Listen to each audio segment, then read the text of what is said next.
राज्यपाल की गतिविधियों से तमिलनाडु सरकार खुश नहीं है। राज्यपाल आए दिन सरकार के कामों में किसी न किसी रूप में बाधा डालते हैं और रवि साहब ऐसे राज्यपाल हैं जिन्होंने राज्य सरकार द्वारा तैयार किए गए अभिभाषण को विधानसभा में पढ़ने से मना कर दिया था। राज्यपाल राज्य में घूम घूम कर राजनीतिक बयान देते हैं और प्रत्यक्ष रूप से सरकार पर निशाने साधते हैं। डीएमके नेताओं ने कई बार कहा कि तमिलनाडु के राज्यपाल भाजपा के एजेंट के रूप में काम कर रहे हैं। ये सुप्रीम कोर्ट की सख्त टिप्पणी कर अन्य राज्यपालों को भी संदेश देना माना गया कि वे अपनी सीमाओं में रहें और संविधान का पालन करें। राज्यपाल द्वारा विधेयक लौटाए जाने का मामला तब सामने आया जब करीब एक हफ्ते पहले ही सुप्रीम कोर्ट ने ऐसे राज्यपालों को फटकार लगाई थी जो विधेयकों को रोके बैठे थे और कहा था कि आप आग से मत खेलिए। राज्यपाल के पास कुल 12 विधेयक लंबित थे, जिनमें से उन्होंने 10 वापस कर दिए।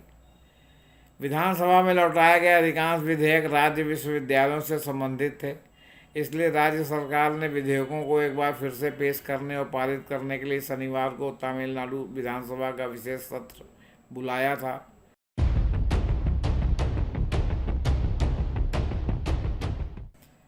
दोस्तों, अंबेडकर नामा पर आपका स्वागत है। मैं हूं जेपी सिंह। तमिलनाडु में राजनीतिक संकट फंसता हुआ नजर आ रहा है। तमिलनाडु के गवर्नर रवि साहब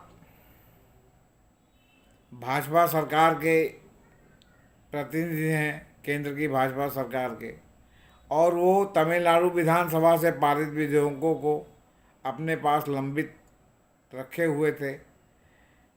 सुप्रीम कोर्ट में जब मामला पहुंचा पंजाब का, उसके साथ केरल का, उसके साथ तमिलनाडु का, और जो है सुप्रीम कोर्ट ने अप्रसन्नता व्यक्त की कि भाई या तो आप जो है विधेयक पर दस्तखत कीजिए या विधेयक वापस कीजिए अगर आपको पसंद नहीं है विधानसभा को। विधानसभा फिर जो आगे करेगी तो फिर आगे के प्रावधान के अनुसार करिएगा। तो उन्होंने जो है 10 विधेयक, 12 में से 10 विधेयक वापस कर दिए। अब उसको जो है तमिलनाडु में जो है सत्ताधारी दल ने विधानसभा का सत्र आहूत करके, विशेष सत्र आहूत करके, और उन बिलों को फिर से पास कर दिया है जो राज्यपाल के यहाँ जाएंगे दस्तखत करने के लिए। और इस बार कानूनी प्रावधानों के अनुसार राज्यपाल के पास कोई विकल्प नहीं होगा कि उस पर दस्तखत ना करें, क्योंकि यही प्रावधान वहाँ के लिए भी है, वही प्रावधान केंद्र के लिए भी है कि एक बार राज्य अगर जो है लोकसभा राज्यसभा से पास होकर विधेयक जो है जाता है राष्ट्रपति के पास, वो उसको लौटा सकते हैं, लेकिन दोबारा होके जाता है पास तो उस पर उनको हस्ताक्षर करना पड़ता है। यही हाल आपके राज्यपालों का है, राजभवनों का है कि राज्यों में विधानमंडल, जहाँ विधानमंडल है विधानमंडल, या विधानसभा है तो विधानसभा, वहाँ से पारित होकर कि जब बिल उनके पास जाता है तो उनको उस पर दस्तखत करना होता है, और नहीं करना होता तो आप उसको वापस करते हैं। और उसके बाद अगर फिर से विधानमंडल ने पास करके राज्यपाल के पास भेजा तो उस पर उनको हस्ताक्षर करना अनिवार्य होता है, या वो अपना पद छोड़ के चले जाएं। तो विपक्ष शासित राज्य सरकारों द्वारा राज्यपालों पर काम में अड़ंगा लगाए जाने के आरोपों के बीच तमिलनाडु के राज्यपाल RN रवि ने 10 विधेयक लौटा दिए। ये विधेयक उनकी सहमति के लिए उनके पास लंबित थे, वे विधानसभा में पास हो गए थे। तमिलनाडु विधानसभा ने 10 विधेयकों को पारित करने के मुख्यमंत्री MK स्टालिन द्वारा पेश किए गए प्रस्ताव को मतलब दोबारा शनिवार को स्वीकार कर लिया, और अब ये फिर से राज्यपाल के पास जाएंगे। राज्यपाल RN रवि ने इन विधेयकों को सहमत देने के बजाय रोका और फिर सरकार को वापस लौटा दिया था। शनिवार को सदन ने इन्हें फिर पास कर दिया। बिल जब फिर से पास किया जा रहा था तो AIADMK और भाजपा के सदस्य सदन में मौजूद नहीं थे। राज्यपाल के पास कुल 12 विधेयक लंबित थे, जिनमें से उन्होंने 10 वापस कर दिए। विधानसभा में लौटाए गए अधिकांश विधेयक राज्य विश्वविद्यालयों से संबंधित थे, इसलिए राज्य सरकार ने विधेयकों को एक बार फिर से पेश करने और पारित करने के लिए शनिवार को तमिलनाडु विधानसभा का विशेष सत्र बुलाया था।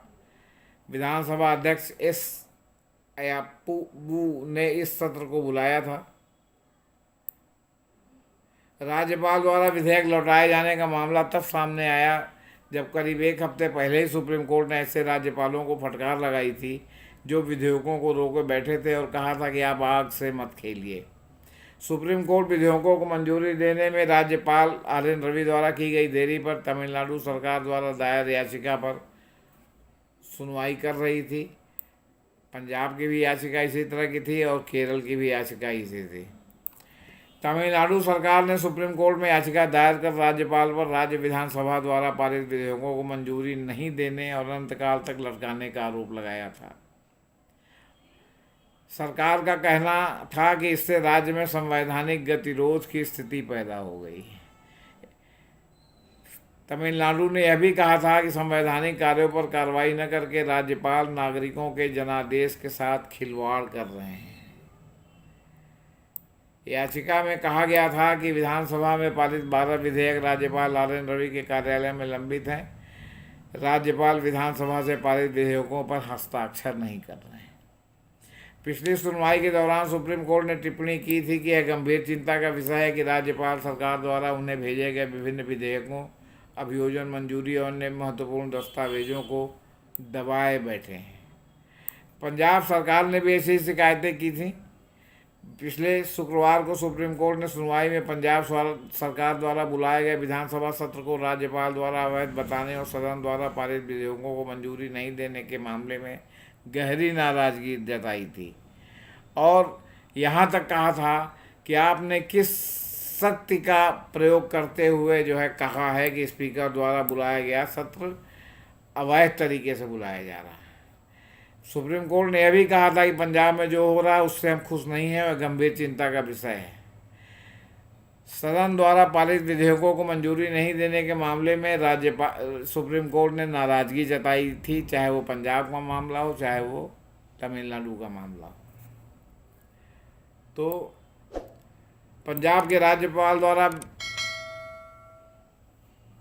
पारित विधेयकों को रोके जाने पर नाखुशी जाहिर करते हुए सुप्रीम कोर्ट ने कहा था कि आप आग से खेल रहे हैं। हमारा देश स्थापित परंपराओं पर चल रहा है, उसका पालन किया जाना चाहिए।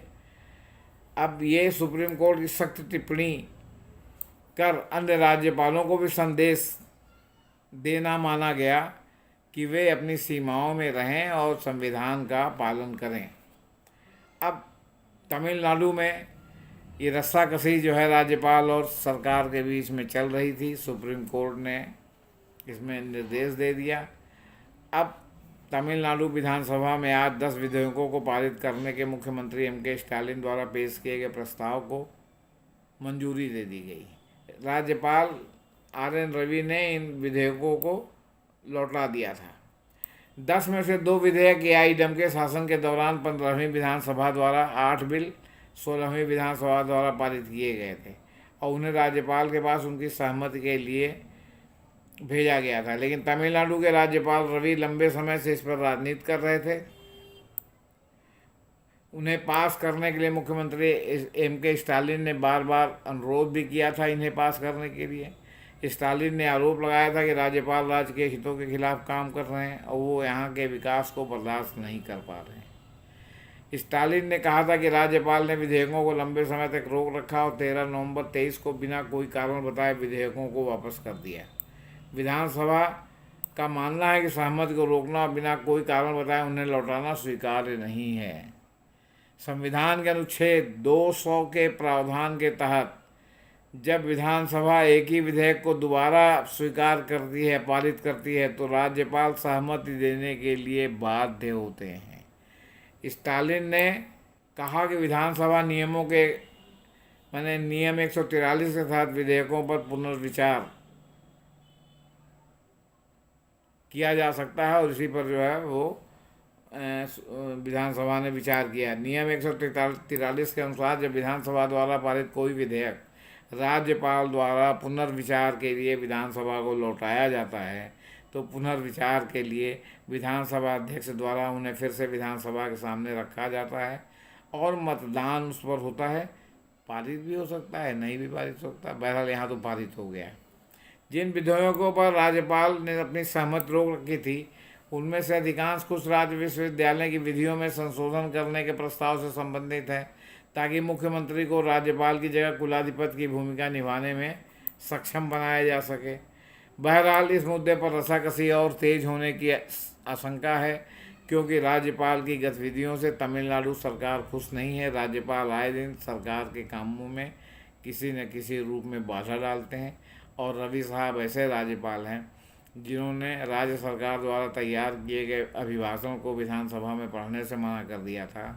राज्यपाल राज्य में घूम घूम कर राजनीतिक बयान देते हैं और प्रत्यक्ष रूप से सरकार पर निशाने साधते हैं।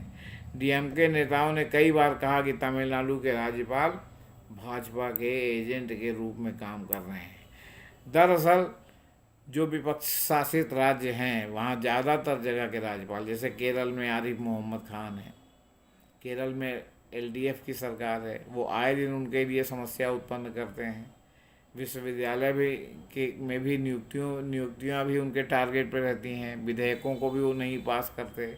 इसी तरह पुरोहित साहब हैं पंजाब में, वो भी इसी तरह के जो है सब कारनामे करते हैं। इसी तरह कोश्यारी साहब थे महाराष्ट्र में, जो अब हट गए बीमारी के नाम पर। उन्होंने वहाँ की सरकार उद्धव सरकार गिरवा दी। उद्धव ठाकरे कहते रह गए मुख्यमंत्री के रूप में कि विधानसभा का सत्र बुलाया जाए ताकि जो है वो स्पीकर का चयन हो। उन्होंने नहीं बुलाया। जो नॉमिनेटेड सदस्य विधान परिषद के थे उनकी लिस्ट दी, उसको नहीं पारित किया। और जब उद्धव ठाकरे सरकार गिर गई तो स्पीकर के भी चुनाव को उन्होंने अनुमति दे दी, और नए जो है वो क्या कहते हैं विधान परिषद के सदस्य नॉमिनेट कर दिए। तो हर राज्य में जहाँ पर विपक्ष की सरकार है वहाँ केंद्र के एजेंट के रूप में राज्यपाल उस सरकार को डिस्टेबलाइज कर रहे हैं, ऐसा एक सामान्य आरोप लग रहा है। और ये प्रत्यक्ष रूप से देखने में भी ये आ रहा है। अब अगर विधानसभा से जो ये पारित हुआ है अब राज्यपाल के पास जाएगा और उनको इस पर अगर सहमति देनी पड़ी तो ये कितने अपमानजनक स्थिति होगी, इसकी सहज कल्पना की जा सकती है।